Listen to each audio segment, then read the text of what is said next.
واقعہ معراج تھا کیا؟ جوتا جو تھا وہ خون سے بھر چکا تھا، سر پہ، بازوؤں پہ، آنکھوں پہ پتھر تھے، آپ غش کھا کے گرے۔ واقعہ معراج میں نبی کریم صلی اللہ علیہ وسلم کی ملاقات کن کن لوگوں سے؟ پانی جہاں تھا وہاں رک گیا، بستر جہاں گرم تھا وہیں گرم رہ گیا، کنڈی جہاں ہل رہی تھی وہیں رہی۔ براق تھا، وہ سفید رنگ کا جانور تھا۔ ٹرکوں کے اوپر وہ براق کی فوٹو نظر آ رہی ہوتی تھی کہ وہ آگے سے عورت ہے، پیچھے سے گھوڑا ہے۔ تو پھر سدرۃ المنتہا سے 7 اسکائی تک کیسے گئے؟ سدرۃ المنتہا کے قریب کا یہاں پہ آ کے جبرائیل کی بات ہو گئی۔ جبرائیل نے کہا تھا کہ یا رسول اللہ، ایک بال کے برابر بھی آگے گیا نا تو بس۔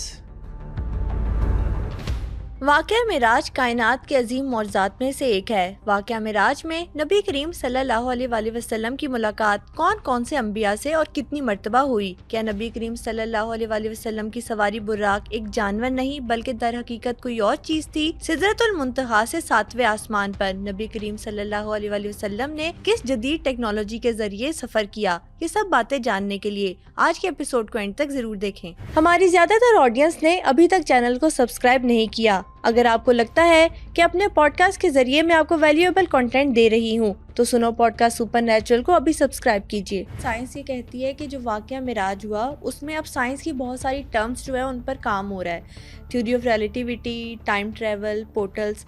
میں چاہتی ہوں ہم یہاں سے سٹارٹ کریں کہ واقعہ معراج تھا کیا سب سے پہلے؟ سرور انبیاء صلی اللہ علیہ وآلہ وسلم بادشاہ کونین جو ہے ان کا مقام ہماری عقل سمجھ سے بہت ماورا ہے۔ ہمیں نہیں پتا کہ وہ ان کا اللہ کے ساتھ کیا کانٹیکٹ ہے، کیسے ہے۔ ہمیں جو ظاہر میں نظر آتا ہے ہم اس کے اوپر بات کرتے ہیں۔ معراج جو ہے اس کی جو مجھے نظر آتی ہے معراج کا وقت، کہ معراج جس وقت ہوئی اس وقت سرور انبیاء صلی اللہ علیہ وآلہ وسلم کی ظاہری کنڈیشن کیا تھی۔ رسالت مآب سرور انبیاء صلی اللہ علیہ وآلہ وسلم جو ہیں وہ ان کی ایک ایک چیز اللہ نے خود سے سنبھالی ہوئی ہے۔ یعنی سرکار عبداللہ علیہ السلام کے پردہ کرنے کے بعد سے لے کے رسالت مآب کی پرورش سے لے کے ایک ایک چیز کا ذمہ اللہ نے لیا۔ جیسے سورہ زحا میں اللہ کہتا ہے کہ ہم نے آپ کو یتیم پایا اور ہم نے آپ کی پرورش کی، ہم نے آپ کو جو ہے وہ دنیاوی مال سے جو ہے وہ اس کو آپ کے ارد گرد کم پایا تو ہم نے آپ کو جو ہے وہ غنی کر دیا۔ ایسے تو یہ دو رشتے جنہوں نے رسالت مآب سرور انبیاء صلی اللہ علیہ وآلہ وسلم کو زندگی میں ظاہری حیات میں سنبھالا ہے، ان کو مد نظر رکھتے ہوئے اگر آپ وہ حالات کو دیکھیں تو آپ کو سمجھ آئے گا کہ معراج کے پیچھے جو عام ارتھلی وجہ بنتی ہے وہ کیا بنتی ہے۔ دو رشتے ہیں، ایک سرکار ابو طالب علیہ الصلوۃ والسلام جنہوں نے رسالت مآب سرور انبیاء صلی اللہ علیہ وآلہ وسلم کو بچپن سے پالا، ٹھیک ہے۔ جب سرور انبیاء دنیا میں تشریف لائے تو ان کے جو سب سے پہلا سہارا جو ان کے خاندان کے بزرگ تھے سرکار عبد المطلب علیہ الصلوۃ والسلام، انہوں نے ان کی پرورش کی۔ اب سرکار عبد المطلب سید بطحہ وہ کیا پرسنالٹی ہیں اور ان کا کردار مکے میں کیا تھا، اس کے پیچھے بھی ایک ضمناً ایک بات کر کے پھر آگے بڑھتا ہوں، کیونکہ بات میں تھوڑی ایکسپینڈ اس لیے کر رہا ہوں کہ تاکہ آپ کو بیک گراؤنڈ سمجھ آئے۔ عرب میں بادشاہت نہیں تھی، عرب قبیلوں پہ مشتمل ایک سوشل سسٹم کا نام تھا۔ عرب میں عزت کے دو معیار تھے اس وقت، یعنی خانہ کعبہ جو ہے وہ بھلے وہاں پہ بت تھے لیکن خانہ کعبہ ایک عزت کی جگہ تھی، پوری دنیا کے لوگ خانہ کعبے کے لیے آتے تھے، ٹھیک ہے۔ خانہ کعبہ ایک اینٹی تھی۔ دو عہدے تھے عرب میں جو سب سے زیادہ عزت اور وقار کے باعث بنتے تھے، ایک متولیت کعبے کی، یعنی جس کے پاس کعبے کی چابی ہوگی یا جو کعبے کا کنٹرولر ہوگا وہ سب سے زیادہ پاورفل ہوگا، اور دوسرا جو ان کا اکنامک کا شعبہ تھا۔ اکنامک کا شعبہ اس طرح سمجھیے کہ سقایا یعنی جتنے لوگ حج کرنے آتے تھے یا مکے میں جو قافلے آتے تھے ان کے رہنے کھانے کا جو لوگ بندوبست کرتے تھے، یا اس دور میں ہاسپٹیلٹی کا جن کے پاس سارا کچھ تھا، وہ لوگ جو ہے وہ بہت ہی زیادہ آپ سمجھ لیں کہ بہت زیادہ جو لوگ تھے وہ امیر ہوتے تھے، وہ سقایا کہلاتا تھا، یعنی لوگ آتے تھے ان کو کھانے کا، ان سے ان کو پیسے آتے تھے۔ ایک ان کا انٹریکشن ہوتا تھا، دوسرا وہ جو ڈگنیٹیز دنیا کے آتے تھے ان کے ساتھ ان کے تعلقات بنتے تھے، تیسرا ان کا پیسہ بھی آتا تھا. نیٹ ورک بھی اسٹرانگ ٹھیک تھا، ہے. فائنینشلی بھی اسٹرانگ تھے. اب شروع سے یہ جو ہے نا یہ سکایا، اس کی ذمہ داری جو ہے وہ دو خاندانوں میں رہی. حضرت عبد المطلب علیہ الصلوۃ والسلام وہ پہلی شخصیت تھے جن کے پاس یہ دونوں عہدے اکٹھے ہو گئے. سبحان اللہ. سکایا بھی ان کے پاس تھی اور جو ہے وہ کعبے کے متولی بھی تھے. اس لیے جب ابرہہ نے حملہ کیا تو وہ آل ان آل تھے. ان کا کردار، ان کی چیزیں، یعنی ابرہہ نے اور کسی سے بات ہی نہیں کی، ان سے بات کی. اور یہ بھی انہوں نے جب بات کی تو ابرہہ کے پیروں کے زمین سے نکل گئی، یہ کون سا آدمی ہے. یعنی وہ جملے میں صرف ضمناً بات کر کے آگے جا رہا ہوں کہ آپ نے کہا میرے 70 اونٹ چھوڑ دے. انہوں نے کہا جی میں کعبہ گرانے آیا ہوں. ان کا کعبہ میرا ہے ہی نہیں، وہ جس کا ہے وہ جانے. اونٹ میرے ہیں، مجھے اپنے اونٹوں کی فکر ہے، وہ بھیج دے، ٹھیک ہے تو جان کعبہ جانے. لیکن عبد المطلب علیہ الصلوۃ والسلام کی فراست، یعنی وہ حدیث جس کے بارے میں سرور انبیاء نے بہت بعد میں فرمایا ہے، اس کا پریکٹیکل امپیکٹ حضرت عبد المطلب علیہ الصلوۃ والسلام میں نظر آتا ہے کہ مومن کی فراست سے ڈرو، وہ اللہ کے نور سے دیکھتا ہے. نہ صرف انہوں نے کعبے کے اوپر جو ابابیلوں کا لشکر آنا تھا اس کی ڈائمینشن تک کو سمجھتے تھے، اس کی دلیل ہے. مکے والے عموماً جب پناہ لیتے تھے نا تو ابو قبیس یا پچھلے پہاڑوں میں جاتے تھے، یہ ادھر صفا اور یا صفا سے پیچھے والے پہاڑوں میں کہیں جاتے تھے اگر کبھی ان کو شہر چھوڑنا ہوتا تھا. ان کا ابو قبیس میں پناہ لے لو. ان کو اس بات کا بھی آئیڈیا تھا کہ ابابیل اس طرف سے آئیں گے، اس طرف تک اس کا امپیکٹ جائے گا، یہ شمال یا اس طرف کی طرف اس کا امپیکٹ نہیں جائے گا، بس وہیں چلے جائیں. ابو قبیس مروہ کی پہاڑی کے پچھلی سائڈ کے اوپر ہے. وہ آپ نے کہا بس ابو قبیس میں چلے جاؤ. ابو قبیس کو کعبے سے کوئی بہت زیادہ دور بھی نہیں تھا. یہ نہیں کہا کہ دور کے پہاڑوں میں چلے جاؤ، یہاں جنگ ہوگی فلاں ہوگا، تو بس یہ ابو قبیس میں چلے جاؤ. ہی واز نوئنگ کہ ہوگا کیا. اسی طرح مکے میں جب قحط تھا تب بھی ان کا ویژن، میں صرف ویژن کی بات کر رہا ہوں، سرکار عبد المطلب علیہ الصلوۃ والسلام کا ویژن. یعنی آپ کو اب یہ کرونا آیا ہے تو اس کا پتہ لگا ہے نا کہ کوارنٹائن کرنا ہے اور کپڑے جلا دیں اور یہ کرا دیں. مکے میں جب قحط پڑا تھا، وبا آئی تھی، تو آپ نے کہا تھا کہ اپنے اتارے ہوئے کپڑے جو ہے وہ اس کو جلا دو اور ایک دوسرے سے دور ہو جاؤ کہ ایک دوسرے کے سانس میں. عبد المطلب علیہ السلام، ٹھیک ہے. اس وقت کون سی سائنس تھی، اس وقت کون سی ویکسینیشن تھی، آپ نے کی اور اس میں جو ہے وہ مکے کو محفوظ رکھا. اللہ کا ان کے اوپر کو خاص ہی کرم تھا. اب واپس آتے ہیں اپنے ٹاپک کی طرف. اس کے بعد جب حضرت عبد المطلب علیہ السلام نے سرور انبیاء صلی اللہ علیہ وآلہ وسلم کا ہاتھ سرکار ابو طالب، سرکار عمران کے ہاتھ میں دیا ہے، تو ایک جملہ ہے جس میں پوری ڈائمینشن بند ہے جو عام لوگوں کو سمجھ نہیں آتی. میں اللہ کی 2 امانتیں تیرے ہاتھ میں دے رہا ہوں.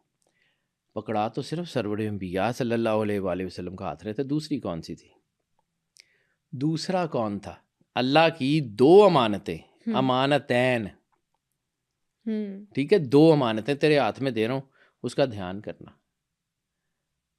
وہ 2 امانتیں ان کو پتہ تھا کہ آنے والے وقت میں کعبے کی دیوار سے کسی نے آنا ہے اور اس نے سرور انبیاء صلی اللہ علیہ وآلہ وسلم کا وصی بھی بننا ہے اور ان کا مددگار بھی بننا ہے، اور وہ ابو طالب علیہ السلام کے گھر سے آئیں گے. 2 امانتیں، ٹھیک ہے. یعنی حضرت عبداللہ علیہ الصلوۃ والسلام کو پتہ تھا کہ دنیا میں کس نے آنا ہے. حضرت عبداللہ کو بھی نہیں. وہ جس عورت نے آپ سے نکاح کی آفر کی تھی، یہ پوری اگر تاریخ پڑھیں، اس وقت ٹائم نہیں ہے کہ اس کے اوپر میں بات کروں، جس نے حضرت عبداللہ سے نکاح کی آفر کی تھی تو آپ نے کہا تھا کہ نہیں، تو اس نے کہا تھا کہ میں صرف تیرے سے مجھے نہیں ہے، تیرے جو ہے وجود میں جو امانت ہے نا اللہ کی، میں چاہ رہی ہوں کہ وہ میرے وجود پہ اترے. اللہ کا حکم ہوگا، جہاں ہوگا وہیں ہوگا. اور پھر سرکار عبداللہ علیہ السلام کو شہید کیوں کیا گیا؟ کچھ لوگوں کو آئیڈیا ہے کہ جی وہ یہودیوں کو پتہ تھا کہ کس نے آنا ہے، وہ چاہ رہے تھے کہ اس کے والد کو شہید کر دیا جائے تاکہ یہ امانت اللہ کی اتر ہی نہ سکے. لیکن قدرت اپنے کام کرواتی ہے. اس ٹاپک کے اوپر پھر کبھی صحیح زندگی رہی تو بات کریں گے کہ کیا ہوا. میں صرف بیک گراؤنڈ کی کہانی بنا رہا ہوں، کہانی آپ کو سنا رہا ہوں کہ بیک گراؤنڈ اس کی معراج کا کیا ہے. اب وہ شخصیت جس کا نام سرکار ابو طالب علیہ السلام ہے، وہ رسالت مآب کے ہمیشہ سے نگہبان رہے. مکے کے لوگ جب بھی شکایت لے کے آتے تھے تو ابو طالب علیہ السلام کے پاس آتے تھے. ابو طالب علیہ السلام کو کہتے تھے کہ تیرا بھتیجا ہمارے بتوں کی جو ہے وہ توہین کرتا ہے. یہ کبھی نہیں کہا کہ تمہارے بتوں کی توہین کرتا ہے. رسالت کبھی بھی بت پرستوں کے گھر پرورش نہیں پاتی. رسالت کبھی بھی، وہ دین ابراہیمی کے جو صحیح سردار تھے، سید بطحہ تھے، وہ سید مکہ تھے، وہ ان کا کردار ایسا تھا کہ کوئی انگلی نہیں اٹھا سکتا. یعنی ایک قصص الانبیاء میں بہت مستند ایک واقعہ جس کی سندیں بڑی متواتر ہیں، اس میں ایک جملہ ہے، صرف ایک جملہ، اس سے آپ کو پوری ڈائمنشن سمجھ آ جائے گی. میں سرکار ابو طالب کی بات بھی نہیں کر رہا ہوں، میں صرف سمجھا رہا ہوں.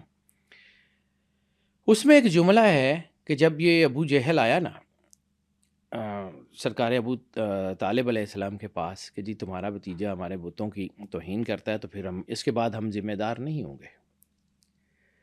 تو رسالت مام نے کہا کہ جی میں نبوت تو نہیں چھوڑ سکتا. اگر یہ لوگ میرے ایک ہاتھ پہ چاند اور ایک ہاتھ کے سورت بھی لا کے رکھ دینا، تب بھی یہ نبوت کا راستہ میں نہیں چھوڑوں گا. تو جو جملے حضرت ابو طالب نے ابو جہل سے کہے، وہ جملے بیان ہی پورا سارا کچھ ڈیفائن کرتا ہے. میرا بھتیجا تمہارے بتوں سے متفق نہیں، لیکن میں اپنے بھتیجے سے متفق ہوں. تم لوگ ان کے قریب نہیں آ سکتے.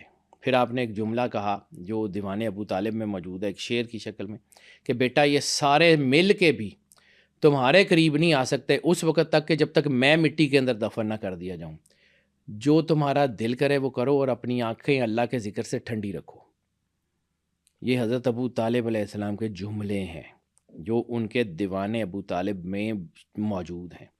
دنیا کی سب سے پہلی نعت سرکار ابو طالب علیہ السلام نے لکھی، وہ ہم نے اپنی کتابوں میں پڑھی ہوئی ہے، آج کل ٹیکسٹ بکس میں نہیں ہے.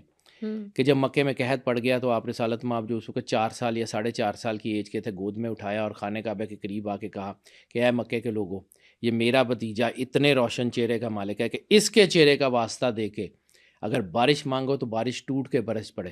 اور اس وقت سرکار کی سن مبارک جو ہے وہ 4 سال یا 4.5 سال کا ہے. تو جو جملے ہیں اس شعروں میں اور فرماتے ہیں کہ میرا بھتیجا یتیموں کا سہارا ہے، بیواؤں کی جو ہے وہ پناہ گاہ ہے، یہ میرا بھتیجا. آنے والا وقت ابو طالب علیہ السلام دیکھ رہے تھے. اب آ جاتے ہیں معراج پہ. یہ میں نے پوری تمہید جو ہے نا اتنی لمبی سی بنانے کا، 2 سہارے اللہ نے ایسے عطا کیے کہ جن کے ہوتے ہوئے رسالت مآب جو ہے ان کی ڈھارس بندی رہتی تھی، وہ دلیر ہوتے تھے. ایک تھے ابو طالب علیہ السلام اور دوسری تھی ملکہ عرب پاک بی بی خدیجہ الکبریٰ السلام علیہا ام المومنین. 2 طاقتیں تھیں، ایک اتھارٹی اور ایک اکانومی. یہ مکے کے جتنے بڑے سردار تھے نا، یہ بی بی خدیجہ کے قرض دار تھے. یہ ان کے بزنس کے ساتھ اپنے گھر چلاتے تھے. ان سے لے کے یہ بڑے بڑے سردار، بڑے بڑے نام سارے ان کے زیر نگین تھے. وہ واحد طاقت تھی اس وقت، عرب کی بہت بڑی طاقت. پھر کبھی زندگی رہی تو آپ کو بتاؤں گا کہ یہ جو موٹر ویز کا نظام دنیا میں بنا ہے نا، وہ سب سے پہلے بنایا تھا بی بی پاک خدیجہ الکبریٰ سلام اللہ علیہا نے. ان کے تجارتی قافلے جاتے تھے، 80,000 کے قریب اونٹ تھے ان کے. انہوں نے ایک بہت لمبی جگہ، یعنی وہ جس کے بارے میں کہا جاتا ہے کہ 1200 میل تقریباً وہ ہے نا، وہ ایک بہت لمبا ایریا، یعنی وہ پورا عرب اور اس میں سارا آتا ہے، یو اے ای کا بہت سارا علاقہ آتا ہے. انہوں نے وہ 1200 کلومیٹر کی جگہ تھی جو تقریباً 10-11 کلومیٹر چوڑی تھی، جس میں جگہ جگہ پناہ گاہیں بنی ہوئی تھیں، سرائے بنی ہوئی تھیں، وہاں پہ اونٹوں کا چارہ لگتا تھا، نخلستان تھے. یعنی کوئی بھی قافلہ کسی بھی ٹریڈ روٹ سے اس جگہ آ گیا نا، تو اب اس نے ڈکیتوں سے بچ کے، اب اس نے کسی بھی نقصان سے بچ کے، وہاں پہ پیرے تھے، وہاں پہ پوری گشت ہوتی تھی، اس میں سے ہوتے ہوئے اس نے سیدھا مکے پہنچنا. یعنی موٹر وے کا نظام جسے ہم بڑا جدید اس وقت کا نظام جو بنانے تھے نا، وہ بی بی خدیجہ الکبریٰ، یہ ان کے ریفارمز تھے. اس وقت کی وہ جتنی بڑی تاجر تھیں، آپ کی سوچ ہے. لیکن پھر ان کا کردار کیا ہوا کہ جس میں بخاری کی حدیث ہے اور مسلم کی مستند ترین حدیث کہ سونے کا اتنا بڑا ڈھیر لگاتی تھی کہ جس کے پیچھے کھڑا ہوا اونٹ نظر نہیں آتا تھا، اور کرسی پہ رسالت مآب تشریف فرما ہو جاتے تھے اور آواز دیتی تھی اپنے غلاموں کے ذریعے کہ آؤ رسالت مآب کا کلمہ پڑھو اور سونا لے جاؤ، تمہارے قرضے بھی معاف. اور شام کو جب وہ پورا ڈھیر سونے کا ختم ہو جاتا تھا تو اپنے جو چادر سے رسالت مآب کی جوتی کو صاف کرتے ہوئے کہتی تھی کہ یا رسول اللہ، میرے پاس جو تھا میں نے آپ کے جوتے کا صدقہ کر کے قربان کر دیا. بی بی پاک کیا ام ایمان، المومنین خدیجہ سبحان اللہ۔ الکبریٰ سلام اللہ علیہا، یہ کردار اللہ کہتا ہے کہ ہم نے آپ کو جو ہے مال کی کمی پائی تو ہم نے آپ کو جو ہے وہ آپ کی مدد کی، اور ہم نے آپ کو یتیم پایا تو ہم نے آپ کی پرورش کی۔ دونوں سہارے اللہ نے لگائے تھے۔ اب یہ جو دو سہارے ہیں نا، یہ اللہ نے اتنے مضبوط لگائے ہوئے ہیں۔ اب جہاں پہ یہ حالات معراج کی جو بیک گراؤنڈ ہے اس کے اوپر بات کروں تو یہ جو بیک گراؤنڈ اس وقت ضروری ہوئی کہ جب مخالفت بڑھتی جا رہی ہے اور سرکار ابو طالب علیہ السلام کی طبیعت علیل ہو گئی ہے۔ یہ جو ہے یہ شیب ابی طالب سے بالکل پہلے کا واقعہ، بالکل پہلے کا واقعہ جو طائف کا سفر ہے اس کے بعد کا فوراً۔ یہ جو اس وقت سرکار ابو طالب کی طبیعت علیل ہے، مکہ میں مخالفت بڑھتی جا رہی ہے، آپ سرکار ختمی مرتبہ صلی اللہ علیہ وآلہ وسلم نے فیصلہ کیا کہ میں اب طائف جاتا ہوں، اور اس وقت تک حکم یہ آ گیا ہوا ہے کہ نبی کی بیوی، اس وقت تک حکم آ گیا ہوا ہے کہ نبی کی بیوی کسی مجمع میں برسر عام نہیں آئیں گی۔ تو پاک بی بی خدیجہ الکبریٰ سلام اللہ علیہا گھر کے اندر ہیں اور گھر سے باہر نہیں نکلتی۔ سرکار ابو طالب جو ہمیشہ سے سپورٹ کرتے رہے وہ بیمار ہو گئے ہیں۔ بی بی پاک خدیجہ الکبریٰ حکم ہوا ہے کہ اب وہ گھر میں اب وہ رہیں گی، اور وہیں پہ اب وہ اپنی بزنس ایکٹیویٹیز بھی اس طرح سے نہیں کریں گی جیسے وہ بالکل ارلی ڈیز میں اسلام کے کر رہی تھیں، وہ بھی ختم ہو گیا۔ اب سرکار ختمیہ مرتبہ بادشاہ کونین نے فیصلہ کیا کہ طائف جائیں گے۔ مکے کے کافر بڑے تگڑے ہیں، انہوں نے طائف والوں سے ساز باز کی، اور جب سرور انبیاء وہاں پہنچے تو وہاں پہ انہوں نے وہاں کے اوباش لوگوں کو سرور انبیاء کے خلاف لگا دیا، انہوں نے پتھر مارے۔ سرکار ختمی مرتبہ بادشاہ کونین کے سر سے لے کے پیر تک خون ہے، اور کسی نے پوچھا کہ سرور انبیاء سرکار ختمی مرتبہ آپ کی ظاہری حیات کا سب سے مشکل دن کون سا تھا؟ فرمایا طائف والا۔ جو واقعات آتے ہیں سیرت میں کہ آپ کے جوتا جو تھا وہ خون سے بھر چکا تھا، سر پہ، بازوؤں پہ، آنکھوں پہ پتھر تھے، آپ جو ہے وہ غش کھا کے گرے، یعنی خون بہت زیادہ نکل گیا۔ یا اس کو آپ اگر سمجھنے کی کوشش کریں، آپ کو اگر تکلیف کا احساس ہو کہ سرور انبیاء پہ بیت کیا رہی تھی، تو اس وقت نبوت جو ہے وہ نبوت کمزور نہیں ہوتی، لیکن ظاہری طور پہ کچھ چیزیں جو بڑے سہارے تھے نا وہ رسالت میں آپ کے کمزور ہو چکے تھے، ٹرائل پیریڈ۔ ٹھیک ہے، وہاں پہ کیا ہوا کہ جبرائیل اور وہ آئے، انہوں نے کہا کہ یا رسول اللہ ہم ان کو غرق کر دیتے ہیں، تو آپ نے کہا کہ نہیں۔ اب ایک اور چیز سمجھیے، یہاں پہ ایک صرف نقطہ سمجھانا چاہ رہا ہوں، کیونکہ یہ باتیں ایسی ہیں کہ ان کو اگر بغیر سمجھائے کروں گا نا تو سمجھ نہیں آئیں گی۔ نبی کو کسی چیز کی ضرورت نہیں ہوتی، اللہ بہترین طریقے سے جانتا ہے کہ اس نے کیا کرنا ہے، اور جب اللہ نے یہ وعدہ کیا، اللہ نے یہ وعدہ کیا کہ اللہ آپ کو ان کے ہاتھ سے بچائے گا، زخمی بھی ہیں سرور انبیاء، احد میں بھی دندان مبارک شہید ہوئے ہیں۔ فرشتے اللہ کی مرضی سے آئے تھے، اپنی مرضی سے نہیں آئے تھے۔ اللہ نے جبرائیل کو بھیجا تھا کہ جاؤ اور ان سے پوچھو کہ اگر وہ کہتے ہیں، جبرائیل اپنی مرضی سے نہیں آیا تھا، اللہ نے کہا تھا کہ حکم کریں ہم طائف اور مکہ سارا برباد کر دیتے ہیں، اڑا دیتے ہیں، پہاڑوں کو آپس میں رکھ کے پیس دیں گے۔ وہ ملک الجبال کس کا جو تھا وہ سبارڈینیٹ تھا؟ جبرائیل کا۔ جبرائیل جو ہے وہ سید الملک تھا، وہ ملائکہ کا بادشاہ تھا، تو جتنے بھی فرشتے تھے، میکائیل ہو، اسرافیل ہو، عزرائیل ہو، وہ جبرائیل کے زیر نگین تھے نا، اس کے سبارڈینیٹ تھے۔ وہ آیا، اس نے رسالت میں آپ کو کہا کہ یا رسول اللہ، اللہ فرماتا ہے کہ اگر آپ حکم دیں تو ہم ختم کر دیتے ہیں۔ تو رسول اللہ نے کیا کہا تھا؟ یعنی رحمت للعالمین کا اس سے بڑا اور کیا امپیکٹ ہوگا کہ آپ نے کہا نہیں، ان کی اولاد میں سے شاید کوئی جو ہے، شاید نہیں پکا سرور انبیاء کو پتا تھا کہ یہاں سے کوئی نہ کوئی توحید پرست نکلیں گے، ان کو چھوڑ دو۔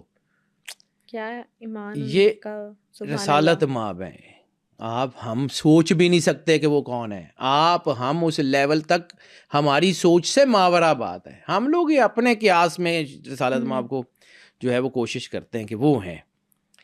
اب واپس آئے سرکار، اتنی دیر میں مکے کے سرداروں کو بھی یہ پتہ لگ گیا تھا کہ بی بی خدیجہ الکبریٰ نے باہر آنا نہیں، ابو طالب بیمار ہے، ٹھیک ہے، رسالت مآب کو اس وقت ہم گرا سکتے ہیں۔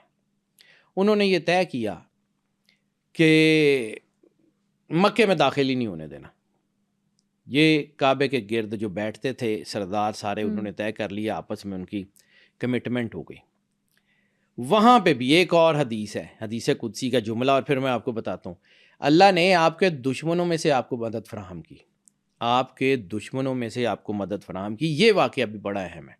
یہ معراج کا پیچھے کا سیکوینس ہے کہ معراج ہوئی کیوں.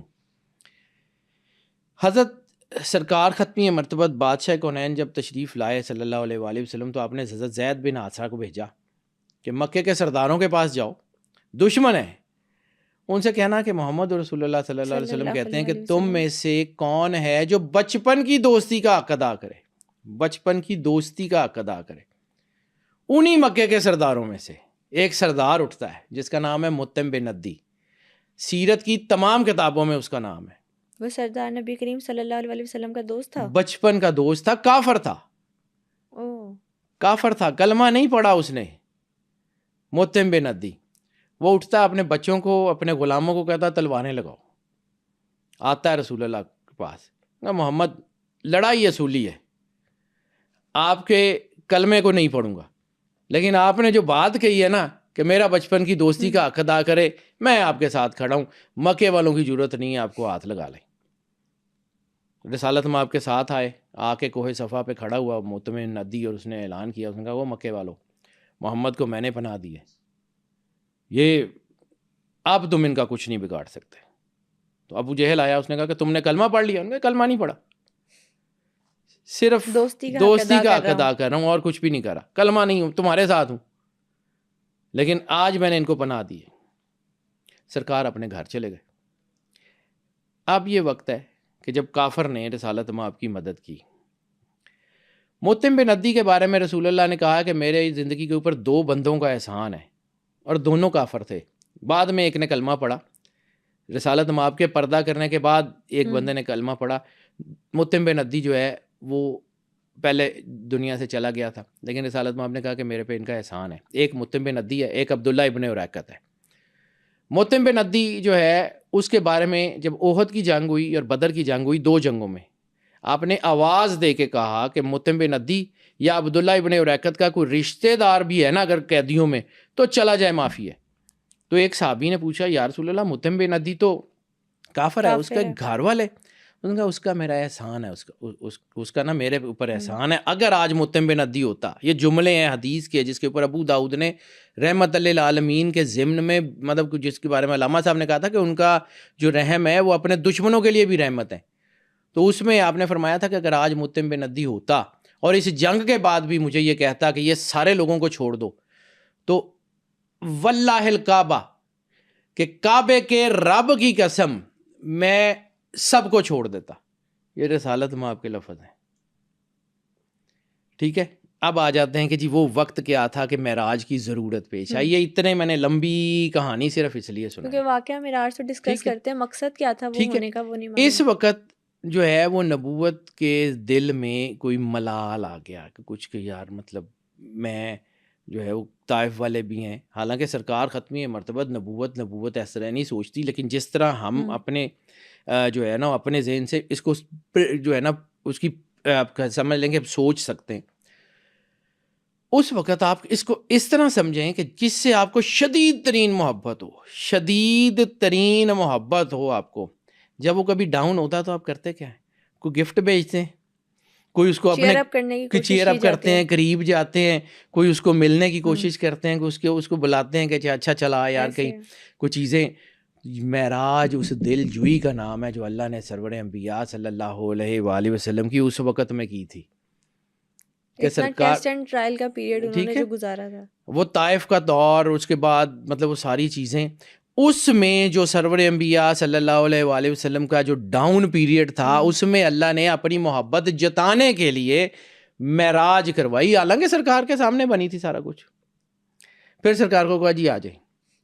اب اس میں بہت ساری اور ڈائمینشنز بھی ہیں، سائنٹیفک ڈائمینشنز بھی ہیں. اب یہ پہلے سوال کا میں نے آپ کو بیک گراؤنڈ بتا دیا. اب اس سے آگے چلتے کہ اس میں جو ہے وہ واقعات میں سائنٹیفک ڈائمینشنز کہاں ہیں اور کیسی ہیں، اور پھر اس کے بعد تیسرا ہے کہ اس سے سبق کیا ملتا ہے. بالکل. اور یہ کہ واقعہ معراج میں نبی کریم صلی اللہ علیہ وسلم کی ملاقات کن کن لوگوں سے ہوئی. بالکل بیٹا، وہ تو ہوئی نا، وہ تو ظاہر سی بات ہے، وہ ایک اس کے پورے واقعات کا تسلسل ہے کہ کون سے کہاں ملے, مطلب جو ضروری چیزیں ہوں گی اس کے اوپر بات کروں گا. کہانیاں اس کی معراج کے پورا قصہ سب لوگوں کو پتہ, قرآن پاک میں بھی ہے, حدیث میں بھی ہے, تفسیر میں بھی ہے, بہت ساری چیزیں. میں اس کی جو بیسک 2-4 چیزیں ہیں ان کے اوپر بات کروں گا. یہ ایسی چیز نہیں ہے کہ جس کو میں 1-1.5 گھنٹے میں سم اپ کر لوں اور دنیا کو سمجھ آ جائے. اب یہ جو واقعہ معراج ہے یہ شروع کہاں سے ہوتا ہے؟ سورہ بنی اسرائیل کی پہلی آیت میں اس کا ذکر ہے. سبحان الذی اسرا بعبدہ لیلا من المسجد الحرام الی المسجد الاقصی الذی بارکنا حولہ, کہ پاک ہے وہ ذات جو لے گیا اپنے بندے کو ایک ہی رات میں مسجد حرام سے مسجد اقصی کی طرف, کہ جس کے ماحول کو اس نے برکت دے دی. یہاں تک کا ذکر جو ہے وہ ایک اور ڈائمینشن ہے, اس سے آگے کا سفر ایک اور ڈائمینشن ہے, اور سدرۃ المنتہا سے آگے کا سفر ایک اور ڈائمینشن ہے. یہ 3 ڈائمینشنز ہیں اس کی. مسجد الحرام سے مسجد اقصی تک, مسجد اقصی سے سدرۃ المنتہا تک, اور سدرۃ المنتہا سے آگے کعبہ قوسین او ادنا تک. یہ 3 حصوں کو اگر آپ سمجھیں گے تو آپ کو معراج کا سیکوینس سمجھ آ جائے گا, معراج کے چیزوں کو سمجھ جائیں گے. اگر یہ نہیں سمجھیں گے تو پھر ایک ہی سفر کی 3 ڈائمینشنز ہیں, 3 علیحدہ ڈائمینشنز ہیں. سب سے پہلے کہ سرور انبیاء صلی اللہ علیہ وآلہ وسلم کی ذات والا صفات ہے کیا؟ وہ ہیں کسی ایک چیز میں کوئی نہ کوئی ایک بیٹری, کوئی نہ کوئی ایک لائٹ, کوئی نہ کوئی اس کی ایک ڈرائیونگ فورس ہوتی ہے. اگر وہ ڈرائیونگ فورس ختم ہو جائے گی تو وہ اپنا کام چھوڑ دے گی, چیز ڈیڈ ہو جائے گی. ٹھیک ہے.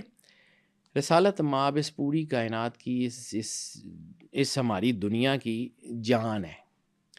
تو جیسے ہی سرور انبیاء نے قدم اٹھایا اس زمین سے تو پانی جہاں تھا وہاں رک گیا, جسم جہاں بستر جہاں گرم تھا وہیں گرم رہ گیا, کنڈی جہاں ہل رہی تھی وہیں رہی, رات جہاں تھی وہاں ساکت ہو گئی.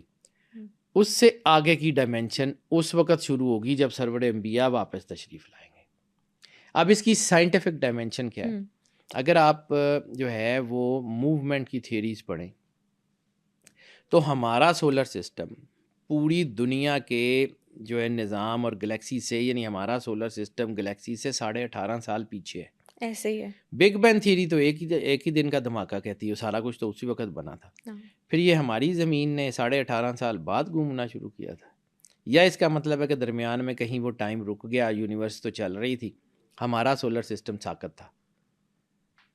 Quite a possibility. ٹھیک ہے, ہمارا سسٹم ساکت تھا اور دنیا کا باقی نظام چل رہا تھا, اس لیے ہم اس سے تھوڑا سا پیچھے چلے گئے. پھر میں نے جب آپ کو ٹائم ڈائلیشن کی بات کی تھی کہ ٹائم جب آپ جو ہے وہ سفر کرتے ہیں لائٹ کی سپیڈ پہ تو ٹائم کی سپیڈ کم ہو جاتی ہے. آپ کسی اور ڈائمینشن میں ہوتے ہیں, تھیوری آف ریلیٹیوٹی کے اس کے اوپر بہت کام ہے, تھیوری آف جنرل ریلیٹیوٹی میں بہت کچھ ہے. معراج ہی ہے یہ ساری, آپ کو سمجھ آتی ہے کہ یہ چیزیں کس طرف جا رہی ہیں. اب یہاں سے جو سفر شروع ہوتا ہے, اللہ نے دل جوئی کے لیے سرور انبیاء کی آپ کو اپنے قریب بلایا. جبرائیل آ گئے تو جبرائیل گائیڈ ہے, جبرائیل لیڈ نہیں کر رہا, اس کو سمجھنا پڑے گا. اب اس کے بعد جب میں نے براق کی بات کی تھی تو براق ایک سواری ہے. اب کچھ لوگ کہتے ہیں کہ جو جانور ہے فلاں ہے, ہوگا. کچھ لوگ کہتے ہیں براق جو تھا وہ سفید رنگ کا جانور تھا. میرا جو عقیدہ ہے نا بیٹا, میری جو سرور انبیاء صلی اللہ علیہ وآلہ وسلم سے محبت ہے, مجھے وہ اس قسم کی کسی چیز کو ماننے نہیں دیتی. ہوتا ہوگا, میں اس کے نہ حق میں ہوں نہ اس کے مخالف ہوں, مجھے نہیں پتا.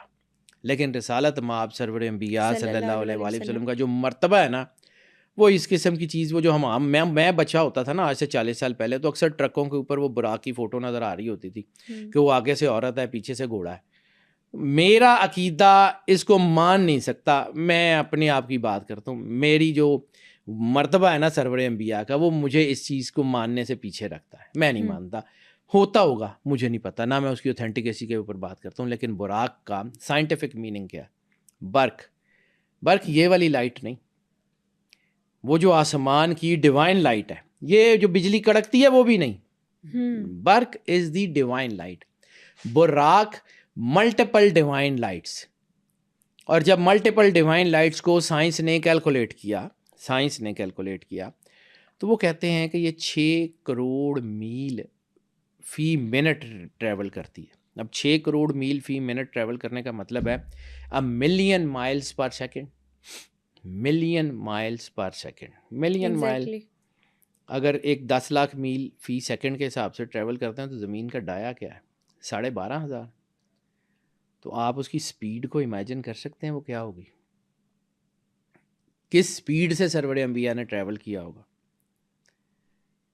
اچھا, جب آپ مسجد اقصیٰ میں پہنچتے ہیں تو مسجد اقصیٰ میں موسیٰ علیہ السلام سے ان کی تربت میں ملاقات ہوتی ہے, ابراہیم علیہ السلام سے ان کی تربت میں ملاقات ہوتی ہے, داؤد علیہ السلام سے ان کی تربت میں ملاقات ہوتی ہے مسجد اقصیٰ. ٹھیک ہے,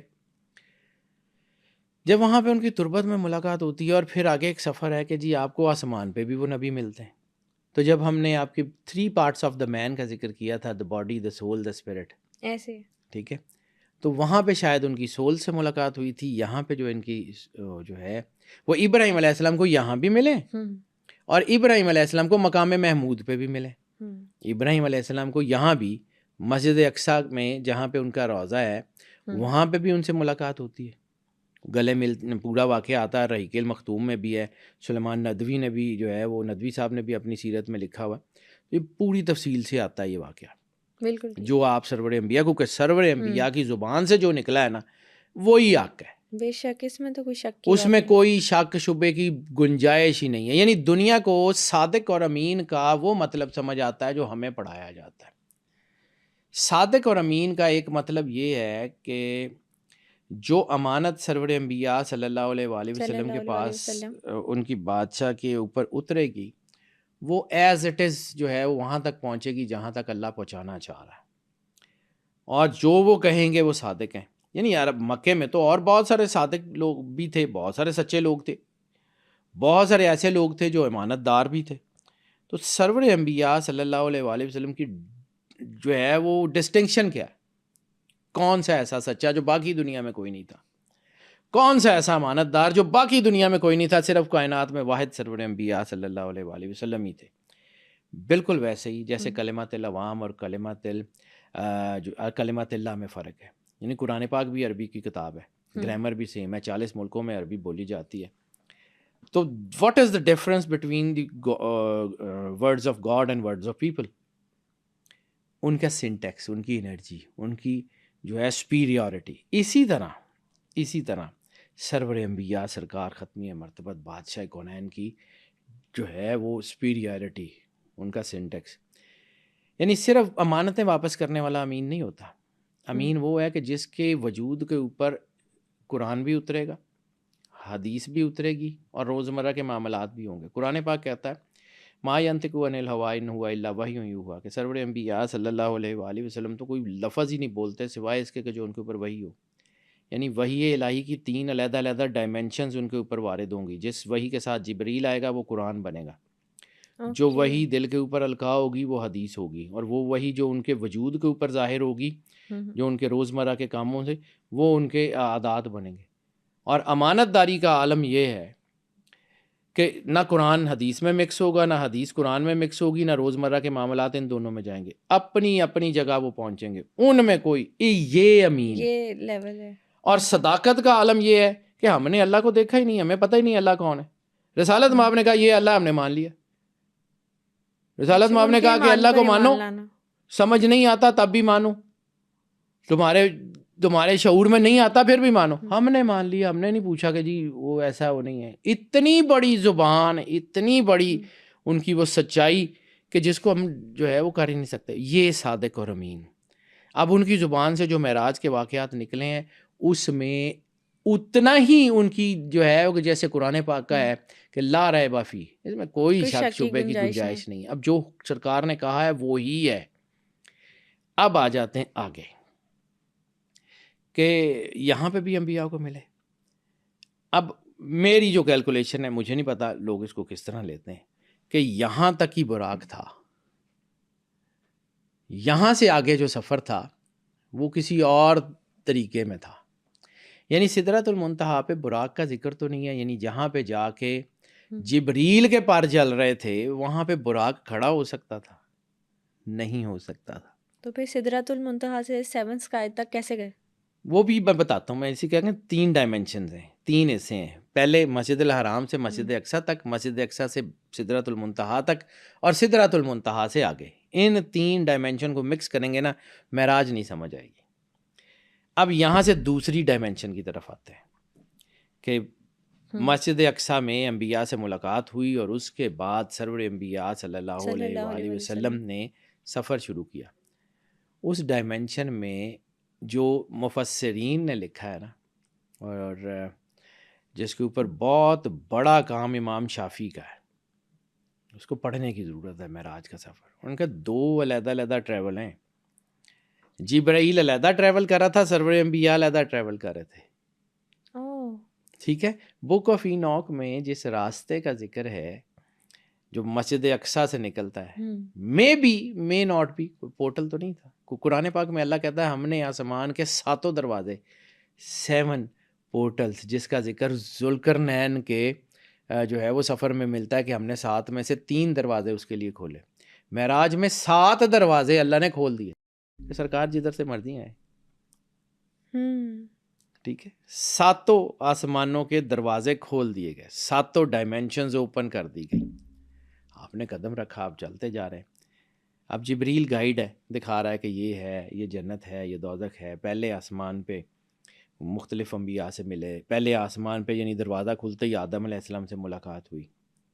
پھر مختلف انبیاء سے ملتے ملتے ملتے جب مقام محمود پہ پہنچے تو وہاں پہ ایک بزرگ کا ذکر ہے کہ وہ سفید داڑھی اور لمبے بال وہاں بیٹھے ہوئے تھے. اور مقام محمود کیا، جس کے بارے میں آپ کو ذکر کیا تھا کہ we are living in the replica. خانہ کعبہ ریپلیکا ہے مقام محمود کا. یہ وہ کعبہ ہے جو فرشتوں کی سجدہ گاہ ہے. وہاں پہ جن سے ملے ہیں ان کا نام ہے ابراہیم علیہ السلام. وہ سارے نبی جو رسالت میں آپ کو مل رہے تھے تو وہ کہہ رہے تھے کہ ہمارے بھائی تشریف لے آئے. اور یہاں پہ جو جملے ہیں، انہوں نے اٹھے اور رسالت مآب کو گلے لگا کے کہا کہ میرا بیٹا آ گیا ہے. رسالت مآب نے اپنا جو تعارف کرایا ہے کہ میں انا ابن ابراہیم، کہ میں ابراہیم کا بیٹا ہوں. ٹھیک ہے. حضرت ابراہیم نے رسالت مآب کو کہا تھا کہ میرا بیٹا آ گیا ہے. اب یہاں تک کا سفر مقام محمود کا یا سدرۃ المنتہا کے قریب کا، یہاں پہ آ کے جبرائیل کی بات ہو گئی ہے. اب یہاں سے ایک تیسری ڈائمینشن شروع ہوتی ہے، اس کو سمجھیے گا. اس کی دلیل کے طور پہ میں بتاتا ہوں کہ اگر آگے کا راستہ معلوم نہیں تھا تو جبرائیل جو گائیڈ تھا، جو دکھا رہا تھا، اس کے بغیر آپ گئے کیسے؟ پہلے سے معلوم تھا. یعنی اس میں گائیڈ کو تو اس لیے بھیجا جانا تھا نا کہ انہیں نہیں معلوم. ٹھیک ہے. انہوں نے خود موجود تھے، وہ سارا کچھ، وہ مطلب دنیا کی، یعنی ہمارے ہاں ایک مسکنسیپشنز بھی یہ ہوتی ہیں. ٹھیک ہے، اس کے اوپر میں نہیں بات کرتا، علماء جانے، ان کا کام جانے. میں عالم نہیں ہوں، میں سائنس کا آدمی ہوں. رسالت مآب کی جو اونٹنی تھی، اس کو ہجرت کے بعد پتہ تھا کہ اس نے ابو ایوب انصاری کے گھر میں ٹھہرنا ہے. جب اس کو کھول دیا گیا اور کہا گیا کہ جس کے گھر کے آگے یہ اونٹنی بیٹھ جائے گی تو جو ہے وہ وہاں پہ سرکار قیام کریں گے. اور اس اونٹنی کو پتہ تھا کہ اس سے رسالت مآب کے آنے سے 1000 سال پہلے طبہ الخیری نے یہ گھر بنوایا ہوا ہے. اور اس نے ایک خط جو ہے وہ حضرت ابو ایوب انصاری کے خاندان میں رکھوایا ہوا ہے کہ جب وہ آخری نبی یہاں آئیں گے تو ان کو یہاں رکھنا، اس گھر میں ان کا انتظام کرنا. اور پھر جو ہے وہ یہ گھر رسالت مآب کے لیے بنوائے تھے اس نے 1000 سال پہلے. یعنی سرور انبیاء کے ہجرت کے 1000 سال پہلے اس بادشاہ نے، جس کو وہ دکھایا گیا تھا کہ آخری نبی یہاں آئیں گے، اور اس نے ایک خط لکھا تھا رسالت مآب کے لیے. وہ خط بھی 1000 سال سے محفوظ تھا. اونٹنی کو پتہ تھا اسی گھر میں ٹھہرنا ہے. تو جن کی اونٹنی تھی وہ سرور انبیاء پاک بادشاہ کائنات کے، ان کو کیسے نہیں معلوم ہوگا؟ ٹھیک ہے. تو وہ کائنات کے رازوں سے واقف ہیں. وہ کائنات میں اللہ کی جو سب سے قریب ترین ہستیاں، یعنی جن کے کہنے پہ ہم نے غیب اللہ کو مان لیا، جن کے کہنے پہ ہم نے اس اللہ کو مان لیا جو ہماری نظروں میں نہیں ہے، ظاہر نہیں ہے، غیب ہے. تو جن کی کہنے پہ ہم نے وہ سب سے بڑا غیب مان لیا، ان کو ہم یہ کہتے ہیں کہ جی ان کو نعوذ باللہ غیب کا علم نہیں. نعوذ باللہ. ٹھیک ہے. اب آ جاتے ہیں تیسری ڈائمینشن پہ. سدرۃ المنتہا ہے کیا؟ بک آف اینوک میں ایک پردے کا ذکر ہے کہ اللہ نے زمین اور آسمان اور عرش کے درمیان ایک ایسا پردہ بنایا جس کو کوئی پار نہیں کر سکتا، کوئی ایک پار نہیں کر سکتا. اور بک آف اینوک میں ایک درخت کا بھی ذکر ہے، کہیں وہ سدرۃ المنتہا تو نہیں ہے؟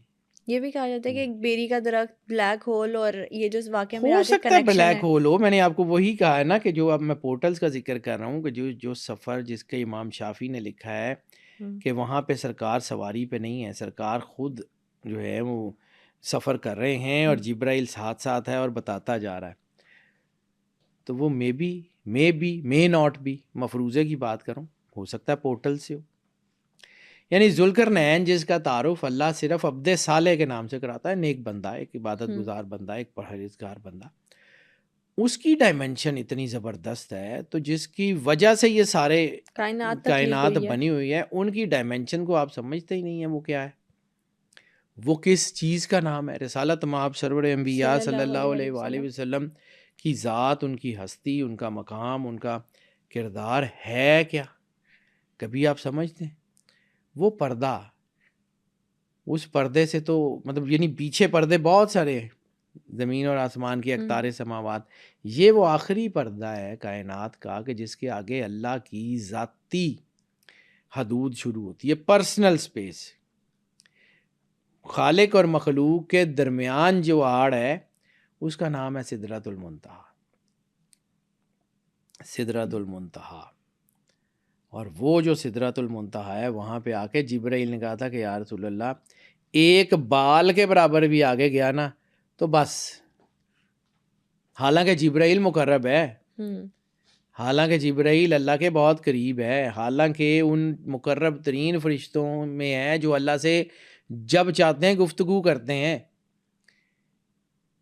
اور پھر جبرائیل کے سفر اگر آپ دیکھیں سیرت میں، صرف سیرت میں قرآن پاک کا پورا جو ہے وہ وقت نزول ہے 23 سال 5 مہینے 10 دن. ٹھیک ہے، تو جبرائیل علیہ السلام وحی کا فرشتہ ہے، یہ نبیوں کے پاس بھی 1 یا 2 مرتبہ سے زیادہ نہیں آتا تھا. جس وقت اللہ کا پیغام دینا ہوتا تھا موسیٰ علیہ السلام کے پاس، ابراہیم علیہ السلام وہی لے کے آتے تھے، باقی عموماً وہ نہیں آتے تھے. سیرت میں اٹھا کے دیکھیں تو تقریباً 24,000 سے زیادہ ایسے مقامات ہیں جس پہ جبرائیل جو ہے وہ رسالت مآب سرور انبیاء صلی اللہ علیہ وآلہ وسلم کی خدمت میں حاضر ہوا ہے. 24,000 کو اگر آپ جو ہے وہ اس کو ذرا ڈیوائیڈ کریں 23 سال 5 مہینے 10 دن کے دن، تو 24,000 تقریباً یہ ہے کہ کوئی دن بغیر کسی چھٹی کے 24/7 صبح دوپہر شام وہ رسالت مآب کی بارگاہ میں حاضر ہوتا رہا ہے. یعنی عام 1,24,000 نبیوں کے پاس زندگی میں 1 یا 2 مرتبہ، اور رسالت مآب سرور انبیاء کا اعجاز یہ ہے کہ جبرائیل کے واقعات 24,000 مرتبہ سے زیادہ ملتے ہیں. تو جو اس کو ہم اگر ایوریج نکالیں تو ایک دن میں کم از کم 3 مرتبہ، 24 گھنٹے میں 3 مرتبہ اس کی حاضری ضروری تھی وہاں پہ کہ یا رسول اللہ یہ ہو گیا، یا رسول اللہ یہ ہو گیا. یعنی مطلب اس کی ڈیوٹی کی پیک تھی وہ. اب وہاں سے جب وہ لے کے چلا ہے تو اس نے کہا جی یا رسول اللہ یہاں آ کے میرے سے ڈیوٹی نہیں ہوتی. اس سے آگے خود گئے ہیں سرور انبیاء. اب کچھ کہتے ہیں جی رف کچھ تخت تھا وہ آیا ہوگا، تو اس سے آگے اللہ کی ذاتی جورسپروڈنس ہے، پرسنل. یعنی کائنات پوری اللہ کی جورسپروڈنس ہے، لیکن ایک اس کی جو ہے وہ کریٹیوٹی کی جورسپروڈنس ہے اور ایک اس کی پرسنل جورسپروڈنس ہے.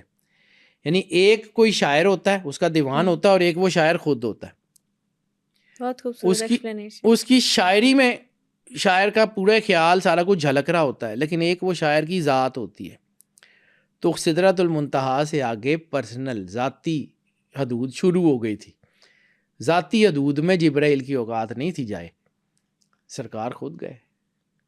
اب یہ اللہ جانے، سرور انبیاء جانے کہ وہاں ڈائمنشن کیا تھی، کیسے گئے کیسے نہیں گئے. لیکن ایک چیز تو سمجھ آتی ہے نا کہ سارے رستوں کا خود پتہ تھا.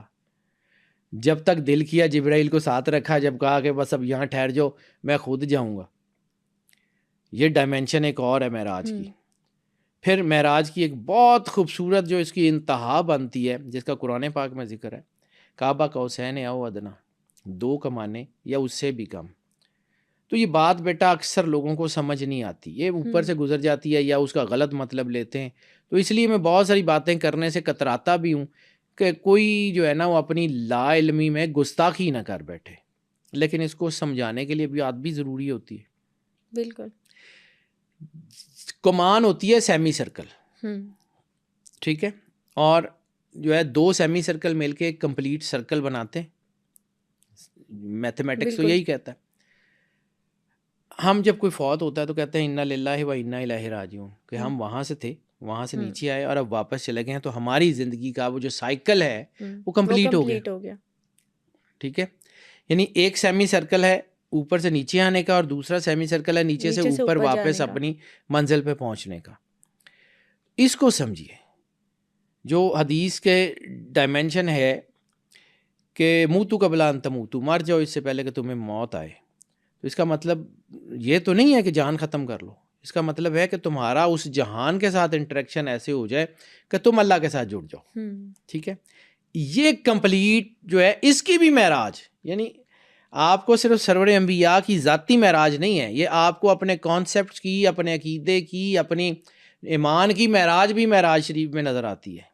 سرور انبیاء کی معراج میں آپ کو سمجھ آتی ہے کہ آپ کہاں کھڑے ہیں.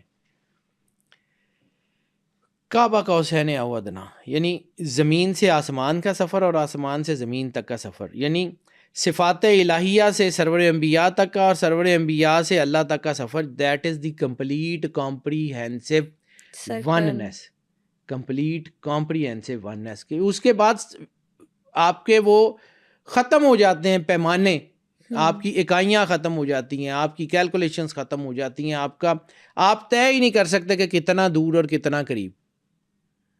وہاں پہ جا کے ڈسٹینس ختم ہو گیا، وہ زیرو لائن بھی کراس کر گئے.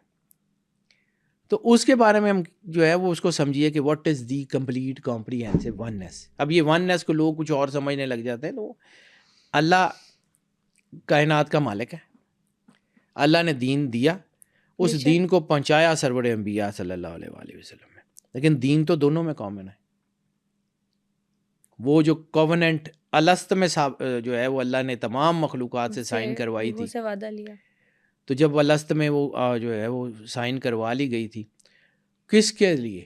پھر شیطان کے واقعے میں جو قرآن پاک میں آتا ہے، ام انت من العالین، ام کنت من العالین، کیا تو ان عالین میں سے ہے؟ عالی کہتے ہیں علی کی جمع کو، اعلیٰ ترین. یعنی جب شیطان نے کہا کہ یہ تو مٹی سے بنا ہے، میں آگ سے بنا ہوں، اب آ وستک پر تو نے تکبر کر رہا ہے. تو جملوں کو سمجھیے، قرآن پاک کتنی خوبصورت کتاب ہے اور کتنا زبردست ہے. تو تکبر کرتا ہے، تو ان عالین میں سے ہے. کون تھے وہ عالین؟ جن کے نام عرش کی ساکھ پہ لکھے ہوئے تھے، جن کے ناموں کے وسیلے سے آدم کی توبہ قبول ہوتی ہے، جن کے ناموں کے وسیلے سے نوح علیہ السلام کی کشتی طوفان سے پار لگتی ہے، جن کے ناموں کے وسیلے سے جو ہے وہ نبیوں کی مصیبتیں ٹلتی ہیں. وہ کون تھے؟ آج بھی میثاق النبیین میں ایک واقعہ لگا ہوا ہے، بلکہ ایک تصویر ہے اس کے اوپر. جب نوح علیہ السلام کی کشتی کوہ جودی پہ ملی ہے نا، تو اس کے اوپر ایک جیسے وہ ایک فلیگ نہیں ہوتا، یا جیسے وہ آپ کی کسی بھی ملک کی جو ہوتی ہے کوئی شپ ہوتا ہے تو اس کے اوپر اس کا لوگو یا اس کا پرچم لگا ہوتا ہے. وہ تصویر آج بھی ہے، گوگل پہ کریں گے تو مل جائے گی، ابھی شاید اس کے ڈھونڈنا پڑے گا لیکن مل جائے گی.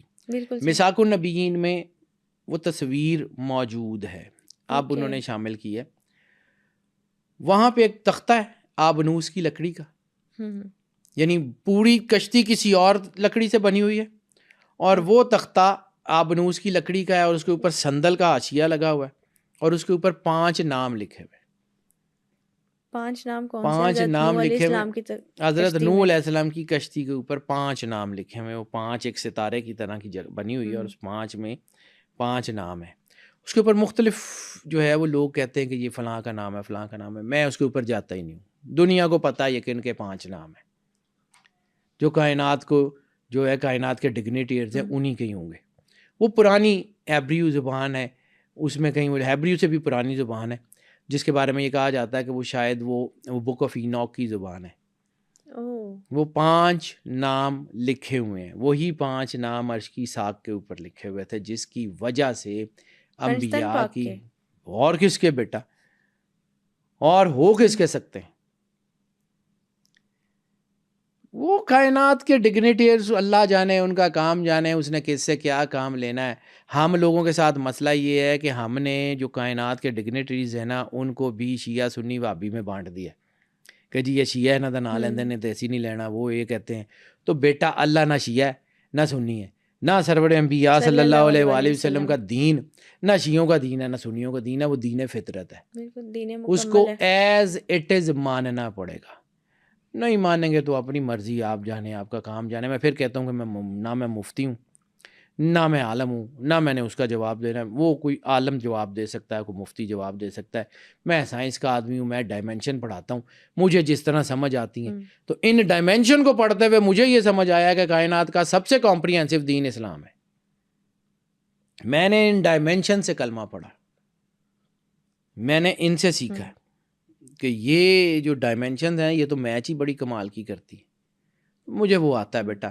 میں کبھی آج تک نہ کلیم کیا اور نہ اللہ وہ وقت لائے کہ میں کو کلیم کروں۔ مجھے ڈر لگتا ہے، کلیم نبھانے پڑ جاتے ہیں۔ اللہ تعالیٰ، میں عام سا آدمی ہوں اور میں بڑا خوش ہوں اس میں۔ مجھے کوئی ضرورت نہیں ہے نہ بڑے ہونے کی، نہ اپنے علم کی، کوئی مجھے کچھ چاہیے۔ مجھے جس کو میں نے بتانا ہے، جس نے کہا مرنے کے بعد میرے سے حساب لینا ہے، میں اس کو بتاؤں گا جا کے کہ مالک یہ تو نے مجھے عقل دی تھی، سمجھ دی تھی، جو مجھے سمجھ آتا تھا میں نے ایز اٹ از لوگوں کو بتا دیا ہے۔ غلطی ہے یا نہیں ہے مالک تو جان، تیرا کام جانے۔ مجھے جتنی، جیسے وہ فرشتوں نے اللہ کو کہا تھا کہ لا علم لنا الا ما علمتنا، کہ ہمارے پاس تو اتنا ہی علم ہے جتنا تو نے دیا ہے۔ تو جتنی عقل سمجھ تو نے دی تھی، دیانت داری سے اس کو استعمال کرتے ہوئے جو میرے پاس جواب آیا تھا میرے سامنے، میں نے وہ لوگوں کو بتا دیا۔ اب آگے اس کا مطلب کیا ہے؟ وہی 5 نام ہے، وہی کائنات کے جو ہے وہ ڈگنیٹیز ہیں، ٹھیک ہے؟ انہی کے نام سے سارا کچھ چلتا ہے۔ حدیث قصہ میں اسی کا تو ذکر ہے کہ یہی 5 ہیں جن کے لیے میں نے آسمان بنائے، یہی 5 ہیں جن کے لیے ہوائیں چلائی ہیں، یہی 5 ہیں جن سے دنیا کا نظام جو ہے۔ تو پھر رسالت میں آپ نے کہا ہا ہنا اہل بیت، کہ یہی میرے اہل بیت ہیں۔ ایسے ہی ہے، وہ کائنات کے مالکوں کا گھر ہے بیٹا، وہ ان کا رشتہ داری نہیں ہوتی، ان میں کسی رشتہ داری کا کوئی تعلق نہیں ہے کہ جی وہ رسالت مآب کی بیٹی ہیں، بیٹے ہیں، وہ رسالت مآب کے داماد ہیں۔ نو، وہ ان سیلف اپنی ذات میں مکمل ہے۔ اس لیے اللہ نے اس گھر میں اکٹھے کر دیے۔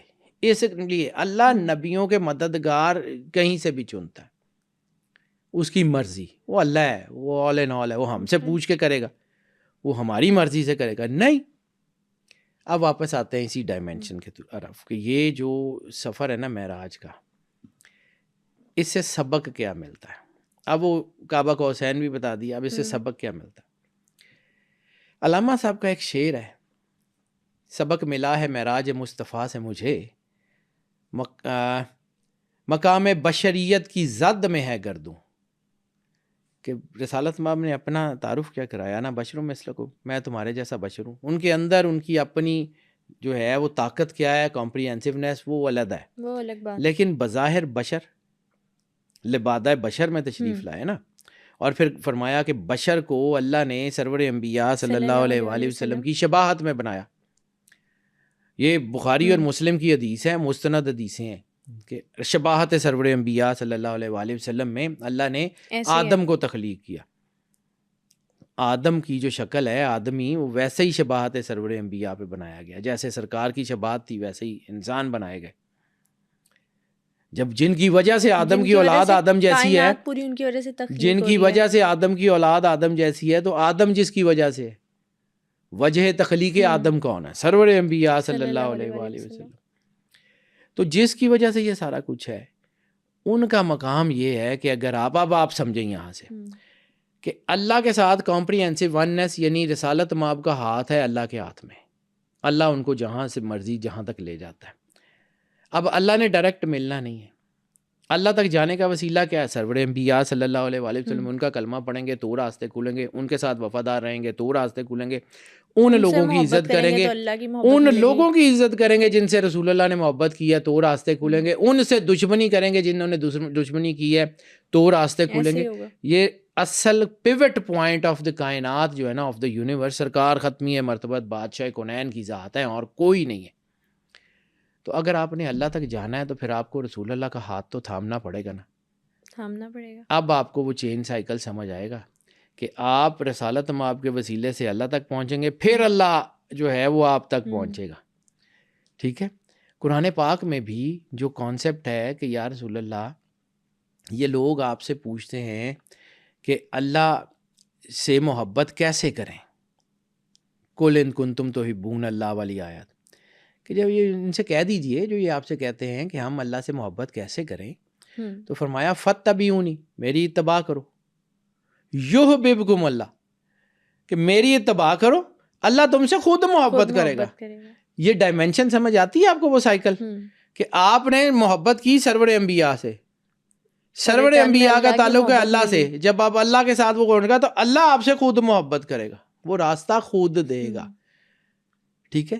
توبہ کا کانسیپٹ بھی قرآن پاک میں بڑا خوبصورت ہے، بہت خوبصورت ہے، اس کو سمجھیں اگر آپ کو توبہ سمجھ آتی ہے تو.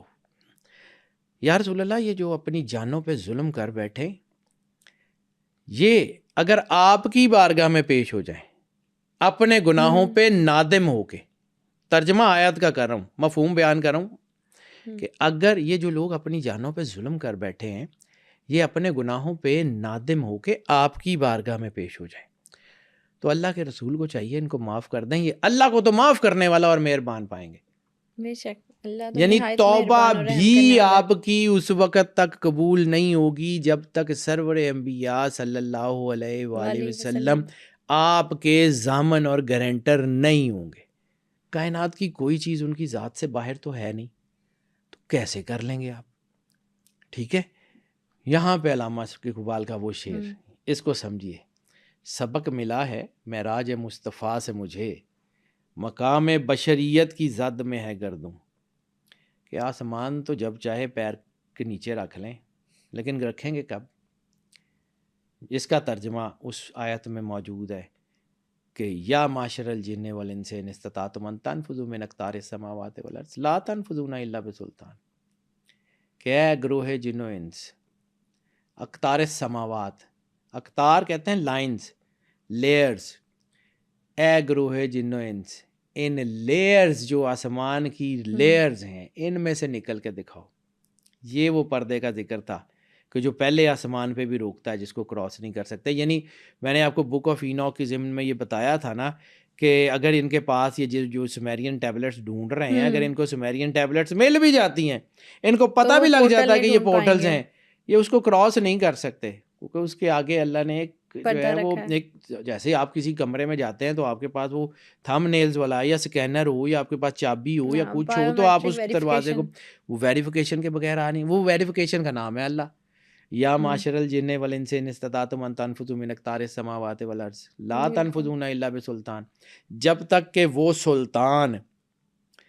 سلطان النصیر کی بات ہو رہی ہے، یہ والا سلطان نہیں کہ جی وہ طاقت کے ساتھ زبردست طاقت نہیں. اللہ اپنا تعارف کیا کہہ رہا ہے؟ سلطان النصیر. ٹھیک ہے. رسالت مآب کے تعارف میں بھی یہی جملے ہیں، سلطان النصیرہ، کہ مدد کرنے والا سلطان. تو وہ جو سلطان نصیر ہے اس کی مدد کے بغیر تو تم لوگ ویسے ہی نہیں جا سکتے. تو وہ مل بھی جائیں گے آپ کو پورٹلز، آپ کو سمجھ بھی آ جائے گی کہ یہاں سے آپ نے کراس کر کے دوسری ڈائمینشنز میں، دوسری ورلڈز میں جانا ہے، آپ کے پاس اتھینٹیکیشن ہی نہیں ہے، رستے میں ہی پھنس جائیں گے، کہیں جا ہی نہیں سکتے.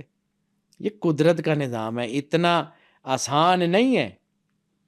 اور اگر آپ نے یہ ساری ڈائمینشنز فتح کرنی ہے اور آپ نے دین دنیا کے راز جاننے ہیں تو واحد رستہ ہے، وہ ہے رسالت مآب صلی اللہ علیہ وآلہ وسلم. ان کے بغیر آپ نہیں جا سکتے، جو مرضی کر لیں. تو پھر دین میں بھی وہی ہے کہ لا الہ الا اللہ تو پڑھ لیا تھا، اگر خاتم النبیین سرور انبیاء صلی اللہ علیہ وآلہ وسلم کی گواہی نہیں دی تو آپ کافر ہیں، مسلمان نہیں ہیں. جو مرضی ہو جائے، ان پر ایمان لانا سب سے ضروری ہے. جو مرضی ہو جائے جی، آپ کسی بھی طرح کو اپ ڈاؤن کر کے کچھ کر لیں، سرور انبیاء صلی اللہ علیہ وآلہ وسلم بادشاہ کونین کی ذات سے آپ کا ادھر ادھر ہوئے، 1 سینٹی میٹر کے کروڑویں کھربویں حصے میں بھی ادھر ادھر ہوئے تو ختم، راستہ نہیں ملے گا. جو مرضی کر لیں، وہ اس کو بہت اچھی طرح پتہ ہے کہ اس نے کیا کرنا ہے اور کیسے کرنا ہے اور اس نے آپ کو کیسے لے کے جانا ہے. God knows. یہ معراج ہے کہ اگر آپ نے کائنات کے راز جاننے ہیں، کائنات میں تیر سیر کرنی ہے، پھرنا ہے، تو پھر واحد راستہ ہے، جس طرح پورے طوفان میں نکلنے کا واحد راستہ حضرت نوح علیہ السلام کی کشتی تھی، تھی. ٹھیک ہے، اسی طرح سرور انبیاء صلی اللہ علیہ وآلہ علیہ وسلم نے فرمایا تھا مثل اہل بیت کا مثل سفینۃ النوح، کہ میری اہل بیت کی مثال سفینہ نوح کی طرح ہے، من رکبھا نجا، کہ جو بھی ان کے ساتھ سوار ہو گیا نجات پا گیا، اس کے علاوہ تو راستہ ہی کوئی نہیں ہے. کون سی چیزیں ہیں، آپ جو مرضی کر لیں، ٹھیک ہے. یہ وہی ہیں. ایک چیز سمجھنی پڑے گی جہاں پر جو ضروری ہے کہ اللہ جب کہتا ہے کہ ترکت، جو حدیث قدسی کے لفظ ہے، حدیث قدسی ہے نا، اللہ کہتا ہے کہ رسول اللہ ان سے کہہ دیجئے کہ میں تم میں 2 چیزیں چھوڑ کے جا رہا ہوں، ٹھیک ہے، کتاب اللہ و اطرتی اہل بیت، اور دوسری میں ایک آدھا کتاب اللہ و سنتی. تو سنت پہ عمل بھی تو ان لوگوں نے گھر کے اندر سے کر کے دکھایا ہے نا، باہر والوں نے اس کے اوپر عمل کیا جو ان کو کرتے ہوئے دیکھا، ان کو کرتے ہوئے دیکھا، ٹھیک ہے. اصحاب کی عزت اپنی جگہ، اصحاب کا مقابلہ گھر والوں سے نہیں ہوتا.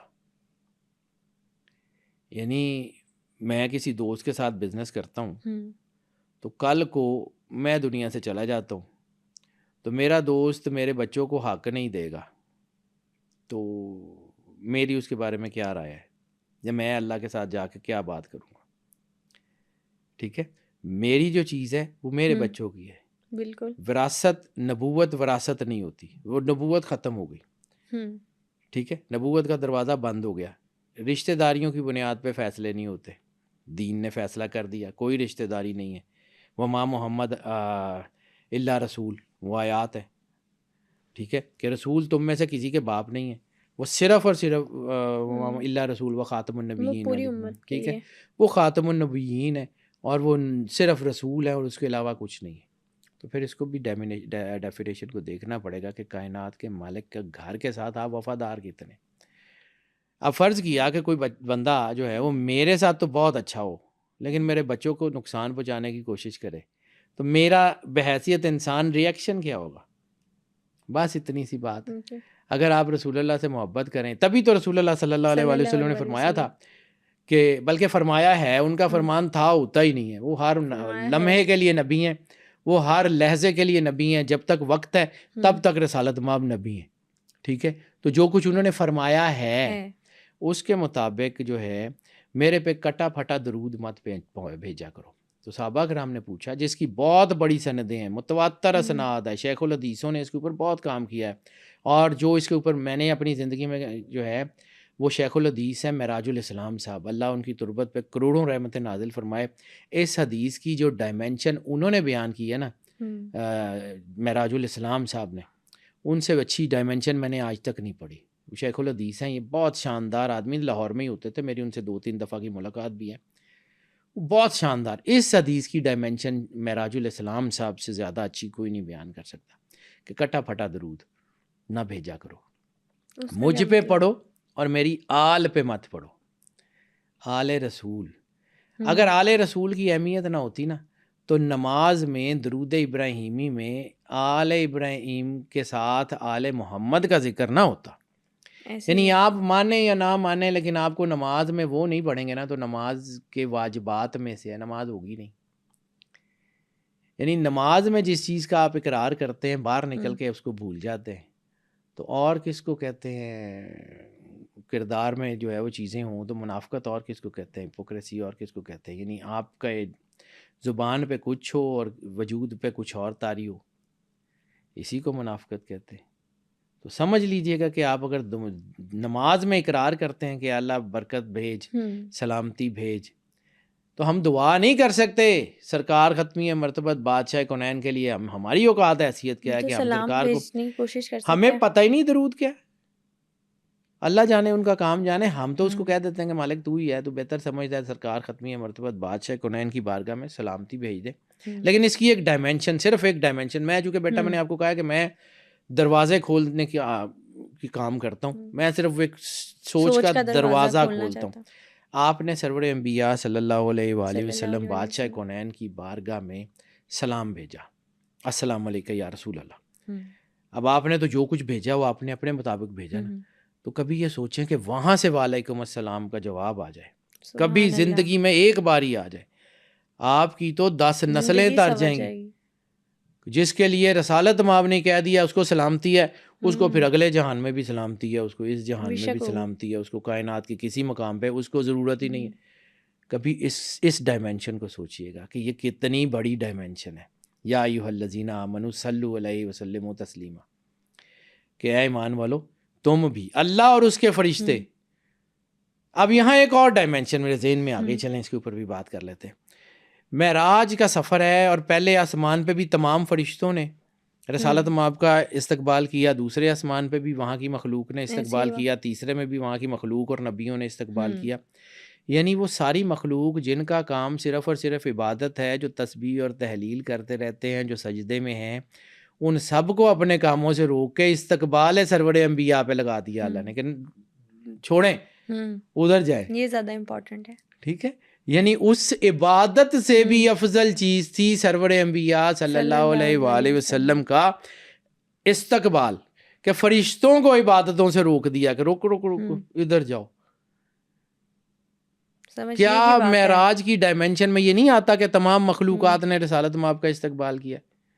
جنات نے کیا, فرشتوں نے کیا, مطلب ساروں نے, جو پہلے آسمان پہ, جس کی وجہ سے جنات کی تو وہاں نہیں ہے, لیکن کیونکہ جنوں نے انسانوں کو ادھر ہی مقید کیا گیا, باقی جتنی باطنی مخلوقیں ہمیں ان کا پتہ ہی نہیں, تو ان سب نے استقبال کیا. کیا وہ اپنی تسبیح تحلیل سے رکے تھے؟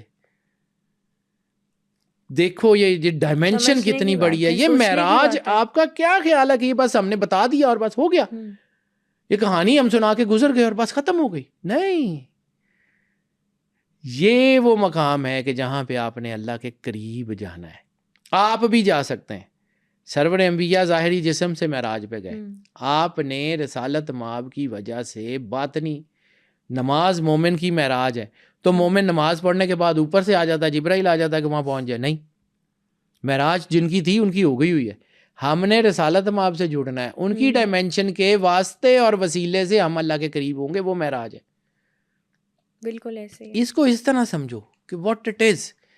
سرور انبیاء سرکار ختمی مرتبت کی ڈائمینشن, صلی اللہ علیہ وآلہ وسلم کی ڈائمینشن, آپ کا کیا خیال ہے کہ یہ بالکل عام سی ڈائمینشن ہے کہ بس ہو گیا؟ اس کو سمجھیے. بالکل ایسے ہی سر, یہ بیٹا دین ہے. مجھے تو یہی سمجھ آتی ہے, مجھے معراج بھی یہی سمجھ آتی ہے, مجھے اس کا سیکوینس بھی یہی سمجھ آتا ہے کہ اگر آپ رسول اللہ سے جڑ جائیں تو آپ, ساری کائنات آپ کی ہے. خالق سے جڑ جائیں گے تو مخلوق آپ کا راستہ نہیں روک سکے گی. ہمارے پاس بھی, میرے پاس بھی روز کیس آ جاتے ہیں, جی جن چڑھ گیا, جن چڑھ گیا. بیٹا میں زندگی میں ایک بڑے کچھ اصولوں پہ پہنچ چکا ہوں, میں نے جس کا جا کے جواب اللہ کو دینا, میں اسی بات کو مانتا ہوں اور آج بھی مانتا ہوں, اور یہ ایمان کی حیثیت سے مانتا ہوں کہ یہ آدم ہے جس کو ان سب مخلوقوں نے سجدہ کیا ہوا. ان کی جرت نہیں ہے آدم یا آدم کی اولاد پہ ہاتھ ڈال رہے ہیں. یہ اپنے مقام سے گرے گا تو یہ حاوی ہوں گی. اب ساری زندگی سارے بابے یہ کہتے ہیں کہ جی جن اتارو, جن لاؤ, جن لاؤ. اس کو کوئی نہیں کہتا, تو انسانیت کے مقام پہ آ جائے, ان کی ضرورت ہی نہیں ہے, راستہ چھوڑ دیں گے, اپنے آپ کو اللہ سے جوڑ دیں. یعنی اللہ کے نور کے آگے جبرائیل کھڑا نہیں ہو سکتا ہے, مخلوقاں کھڑیاں ہوں گی, تو اپنے آپ کو اللہ سے جوڑ لیں, یہ راستہ چھوڑ دیں گی. ایسے ہی وہ بابے اندھی روزی چل دی ہے, چلو چل دی رہنے دو. لیکن میں بیٹا, میں نے جا کے اللہ کو جواب دینا, میں کسی اور ڈائمینشن کا آدمی ہوں. مجھے یہ سمجھ آتی ہے کہ یہ کائنات بہت آسان ہے اور راستہ سرور انبیاء کا ہے. بس رسالت مآب کا راستہ ہے, وہ کر لیں, آپ کو کائنات راستہ دے گی. نہیں کریں گے تو جو مرضی کر لیں, ایسا ہی ہے, نہیں ملتا راستہ. اگر آپ سرور انبیاء سے جڑے ہوئے ہیں تو کائنات میں کہیں بھی چلے جائیں. یعنی اگر آپ ڈگنیٹیئرز میں ہیں, رسالت مآب کے نور سے نوری ہو گئے ہیں, پھر آپ کے لیے راستے کھلے. نہیں تو سارا ہی بند ہے, جو مرضی کر لو. آج کے پوڈ کاسٹ میں ہم نے واقعہ معراج کی ڈیٹیلز کے ساتھ ساتھ واقعہ معراج پیش آنے کا مقصد کیا تھا یہ بھی ڈسکس کیا. بہت جلد سپر نیچرل پوڈ کاسٹ کی ایک نئی ایپیسوڈ کے ساتھ حاضر ہوں گے. ٹل دین اسٹے ٹیونڈ.